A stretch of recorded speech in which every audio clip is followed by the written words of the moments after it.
Kala itu pesawat melintasi daratan Afrika. Di antara salah satu penumpangnya ada Habib Quraisy dan ibu tua yang berumur sekitar 65 sampai 70 tahun dengan berpenutup jilbab di sebelahnya. Dalam perjalanan itu, ibu tua menyapa Habib Quraisy dan menanyakan tempat tujuannya dengan menggunakan bahasa Arab yang sangat fasih. "Mau kemana Anda?" tanya ibu tua itu. "Saya akan transit ke Yordan, kemudian melanjutkan perjalanan ke Yaman," jawab Habib.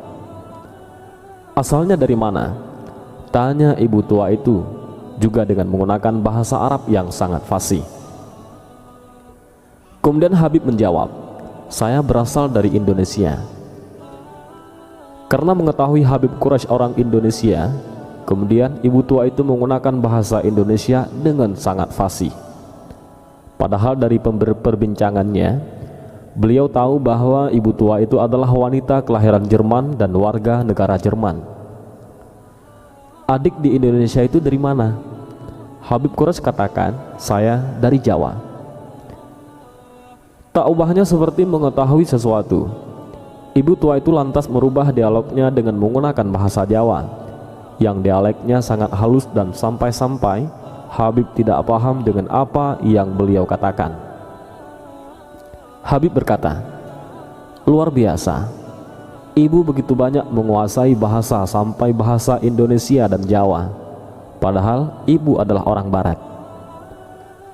Ibu tua itu hanya tersenyum seraya berkata, "Alhamdulillah, saya menguasai 11 bahasa dan 20 bahasa daerah." Silih waktu dari perbincangan Habib Quraisy bersama ibu tua itu akhirnya mengarah kepada hal-hal yang berkaitan dengan agama. Ibu tua itu mulai mengupas pembahasan tentang Al-Quran dengan indah dan sangat mahir. Habib pun penasaran atas kehebatannya menjelaskan Al-Quran. "Apakah ibu hafal Al-Quran?" Beliau menjawab, "Iya, saya telah menghafal Al-Quran. Dan saya rasa tidak cukup hanya menghafal Al-Quran, sehingga saya berusaha menghafal tafsir Jalalain, dan saya pun hafal." Tidak sampai di situ saja, ibu tua itu melanjutkan bicaranya. "Namun Al-Quran harus bergandengan dengan hadis, sehingga saya berupaya untuk menghafal hadis tentang hukum, sehingga saya hafal kitab hadis Bulughul Maram di luar kepala. Lantas saya masih belum merasa cukup, karena di dalam Islam bukan hanya ada halal dan haram, tetapi harus ada fadhailul amal. Maka saya memilih kitab Riyadhus Shalihin untuk saya hafal." Kata ibu itu menuturkan pendalamannya tentang Islam kepada Habib Quraisy. Ibu itu kembali bertutur, "Di sisi agama ada namanya tasawuf, maka saya memilih kitab Ihya Ulumuddin. Dan sampai saat ini saya sudah 50 kali mengkhatam membacanya. Karena seringnya membaca Ihya Ulumuddin, sampai pada akhirnya bab Ajaibul Qulub saya hafal di luar kepala." Habib Quraisy kagum melihat kehebatan dan luar biasanya ibu itu. Namun karena tidak percaya begitu saja, akhirnya Habib mencoba untuk memberikan tes dari kebenaran perkataannya itu. Apakah ia benar telah menghafal Al-Quran?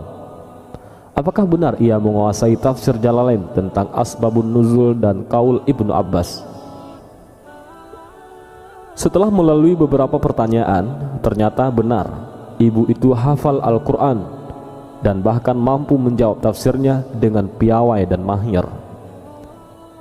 Ketika Habib mengangkat permasalahan Ihya Mawad yang ada dalam kitab Bulughul Maram, ibu tua itu pun menjabarkannya dengan cukup jelas. Dan ketika Habib membahas tentang hadis Riyadhus Shalihin, ibu tua itu pun menyebutkan sesuai apa yang disebutkan dalam kitab Dalailul Falihin sebagai syarah kitab hadis tersebut. Dan lagi ia menjelaskan masalah psikologi hati berbasis kitab Ihya Ulumuddin pada pasal Ajaibul Qulub. Kembali Habib dibuat terkagum dan heran akan kehebatan ibu tua itu dengan menggeleng-gelengkan kepalanya. Pesawat akan mendarat di airport. Lalu ibu tua itu mengambil tasnya yang ada di kabin. Karena sudah merasa kenal, Habib pun membantu menurunkan 3 tasnya ke lantai pesawat. Namun apa yang terjadi? Subhanallah, saat ibu itu menunduk untuk mengambil tasnya, ternyata keluar dari balik jilbabnya seutas kalung salib. Seperti petir menyambar di siang bolong, Habib Quraisy menunduk lemah. Ibu itu pun tersenyum dan berkata, "Akan kujelaskan padamu nanti di hotel." Habib akan transit selama sehari semalam. Begitupun dengan ibu tua itu. Di ruang tunggu dia tunjukkan nomor kamarnya kepada Habib dan berjanji bertemu di ruang lobi restoran. Keduanya akhirnya bertemu. Kepada Habib Quraisy ia mengatakan, "Saya bukan orang Kristen. Mengapa saya keluar dari Kristen? Karena saya menganggap Kristen itu hanya dongeng belaka. Dan kalung ini bukan berarti saya Kristen, tetapi kalung ini pemberian dari almarhumah ibu saya." Ia mengatakan bahwa ia telah mempelajari Kristen, Hindu, dan juga Islam. Ia mengungkapkan ketertarikannya mengenai keagungan yang ada di balik wahyu Allah dan hadis Nabi Muhammad. Lalu Habib bertanya, "Apa agama ibu sekarang?" Ibu itu mengatakan, "Saya tidak beragama." Andai ibu masuk Islam, begitu membaca 2 kalimat syahadah, ibu akan langsung mendapat titel ulama karena luasnya ilmu yang dimiliki, kata Habib.